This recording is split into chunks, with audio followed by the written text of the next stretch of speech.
miserable throughout much of the year. That's 15 pounds of wool. Thomas arrived 302 years ago, 1721, from the Canary Islands, where the water filter is from. Married a local girl. Her family had been here for 100 years already. They owned the entire block. They built the house, maybe with Thomas's help. It's not documented, so we don't claim that as part of the official history, but it was the custom of the time for the bride's family, as part of the dowry, to supply living space for the newlyweds, which meant building her house. When it was built, the house was just these two large rooms here on the ground floor. Flat roof overhead, a parapet wall around the top upstairs, holes for windows, but not glass. Not because glass is not around, but because Thomas can't afford it on his military pay. The walls are coquina, which we see through the plexiglass panels, a couple of different places on the wall there. If you've seen the fort, you've seen coquina. Coquina is a natural shell stone found all over the east coast of Florida. The stone for the fort and the surviving First Prairie homes all came out of the ground about 2 miles from here, not far from the present-day lighthouse. The floor is the same thing as coquina, but man-made. It's called a tabby, and it has sand and shells, and the lime holding it together is from burning other seashells for the lime content. It took nearly 3 years to pour these floors in these two rooms.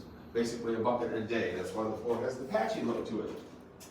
Meal times, you see a variety of things on and around the table. There would be metal implements, glazed pottery, hand-thrown clay bowl. Notice the Native American markings on the small bowl.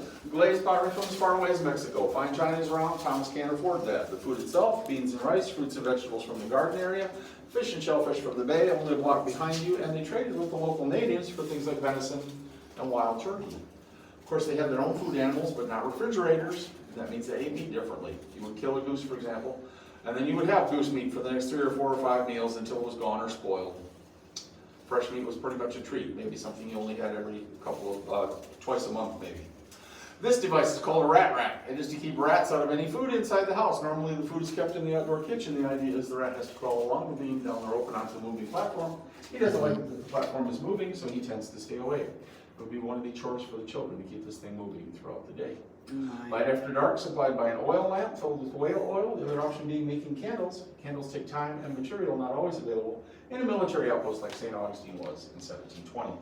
We mentioned not having any glass in the windows. There would be shutters to keep out intruders, as well as vertical wooden bars called rejas, either of which are very effective against the worst intruders. That would be the mosquitoes.